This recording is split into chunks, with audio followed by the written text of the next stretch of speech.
₹7.49 કરોડ રૂપિયાના મનરેગા કૌભાંડમાં ગુજરાત પ્રદેશ કોંગ્રેસ ઉપપ્રમુખ હીરા જોટવા પુત્ર દિગ્વિજય સહિત 3 લોકોની ધરપકડ। ભરૂચમાં ₹7.49 કરોડ રૂપિયાના મનરેગા કૌભાંડમાં ગુજરાત પ્રદેશ કોંગ્રેસ ઉપપ્રમુખ હીરા જોટવા પુત્ર દિગ્વિજય સહિત 3 લોકોની ધરપકડ। ગુજરાતના દાહોદ પછી ભરૂચ જિલ્લામાં પણ મહાત્મા ગાંધી રાષ્ટ્રીય ગ્રામીણ રોજગાર ગેરંટી મનરેગા યોજનામાં કરોડો રૂપિયાનું કૌભાંડ બહાર આવ્યું છે। બેરોજગાર મજૂરોને રોજગાર આપતી આ યોજનામાં માનવ શ્રમનો ઉપયોગ કર્યા વિના અને કોઈ કામ કર્યા વિના ચૂકવણી કરવામાં આવી હતી। ભરૂચ જિલ્લાના 3 તાલુકા હાંસોટ, આમોદ અને જંબુસરમાં મનરેગા કૌભાંડનો પર્દાફાશ થયો હતો। 3 તાલુકામાં 67 ગામોમાં 470 કામોમાં છેતરપિંડી કરી સરકાર સાથે ₹7.49 કરોડની છેતરપિંડી કરવામાં આવી હતી। ભરૂચ જિલ્લા ગ્રામ વિકાસ એજન્સીના સહાયક પ્રોજેક્ટ અધિકારી પ્રતિક ઉદયસિંહ ચૌધરી પોતે સરકારી વતી ફરિયાદી બન્યા હતા અને એ ડિવિઝન પોલીસ સ્ટેશનમાં ફરિયાદ નોંધાવી હતી।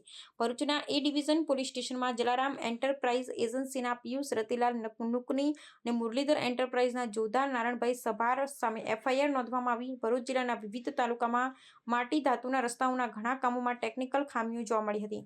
ભરૂચ જિલ્લાના જંબુસર, હાંસોટ અને આમોદ તાલુકા 67 ગામોમાં વિવિધ કામો હેઠળ હલકી ગુણવત્તાવાળા મટીરીયલ સપ્લાય કરી નાણાકીય ગેરરીતિઓ આચરવામાં આવી હતી। મનરેગા યોજનામાં સરકારના ઉદ્દેશ્ય મુજબ સ્થાનિક નિર્ધારિત માનવશ્રમનો ઉપયોગ કરવામાં આવ્યો ન હતો અને ગરીબ બેરોજગાર લોકોની આજીવિકા છીનવી લેવાનો આરોપ લગાવવામાં આવ્યો છે।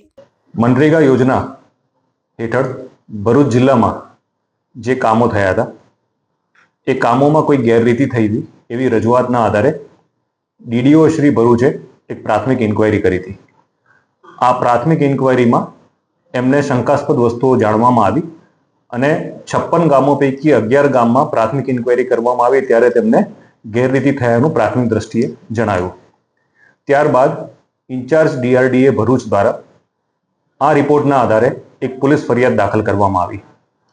પોલીસ ફરિયાદ ભરૂચના એ ડિવિઝન પોલીસ સ્ટેશનમાં દાખલ કરવામાં આવી અને આ તપાસ શરૂ કરી ત્યારે તપાસ વિસ્તૃત હતી અને ઘણી બધી જગ્યાઓ કવર કરતી હતી ભરૂચ જિલ્લાની, એટલે એક તપાસ ટીમની રચના કરવામાં આવી હતી।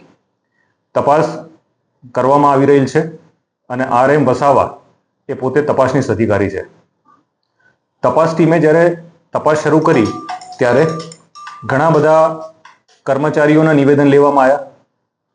તલાટી, સરપંચ, આઉટસોર્સના કર્મચારીઓ, જે લોકોએ મટીરિયલ સપ્લાય કર્યું હતું તે ઉપરાંત જે લોકોના જોબ કાર્ડ બન્યા હતા કામ કરવાના એ તમામનો નિવેદનો લેવામાં આવ્યા હતા અને ઊંડાણપૂર્વક તપાસના અંતે પોલીસને પ્રાથમિક દ્રષ્ટિએ એવું જણાવ્યું કે આમાં ઘણું બધું ખોટું થયું છે।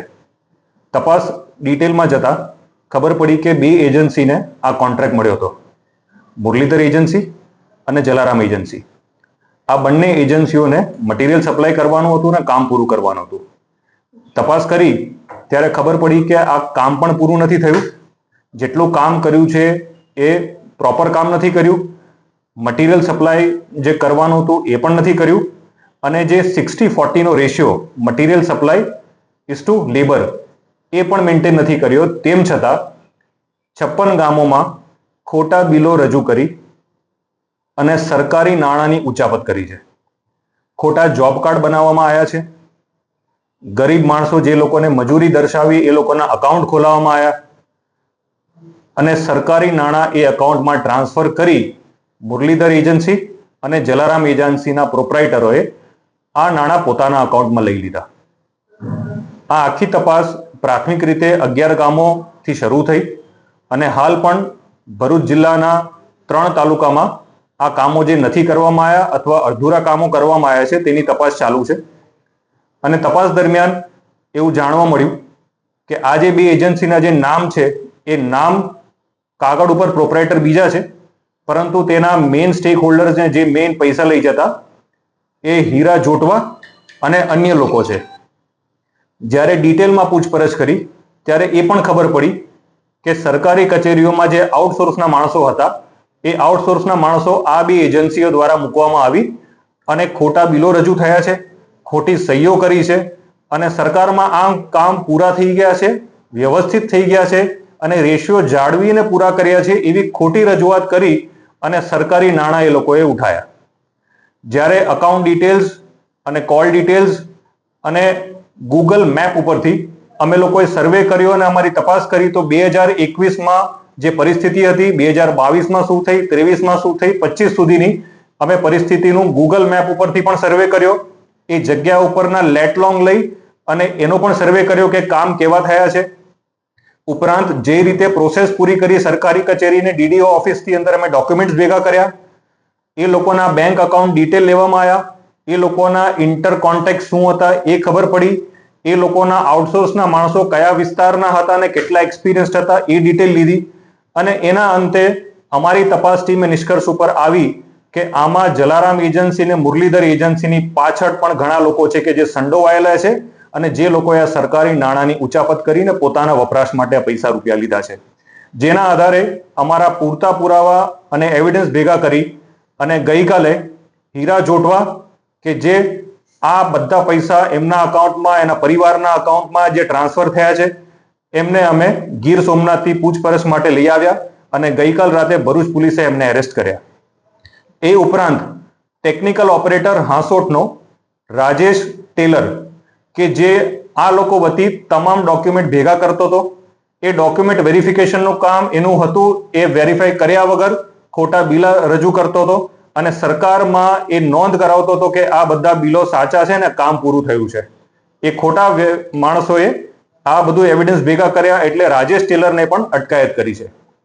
ઉપરાંત જ્યારે હીરા જોટવાની અન્ય એજન્સીઓના બેંક ડિટેલ, કોલ ડિટેલ્સ અમે જોઈ તો એ પણ ખબર પડી કે હીરા જોટવાનો પુત્ર દિગ્વિજય જોટવા પણ આ સરકારી નાણાંની ઉચાપત કરી છે અને અત્યારે અમે થોડા સમય પહેલા એને ગીર સોમનાથથી અટકાયત કરી છે. અત્યાર સુધીમાં આ કેસમાં 3 લોકોની અટકાયત કરી છે: હીરા જોટવા, દિગ્વિજય જોટવા અને રાજેશ ટેલર.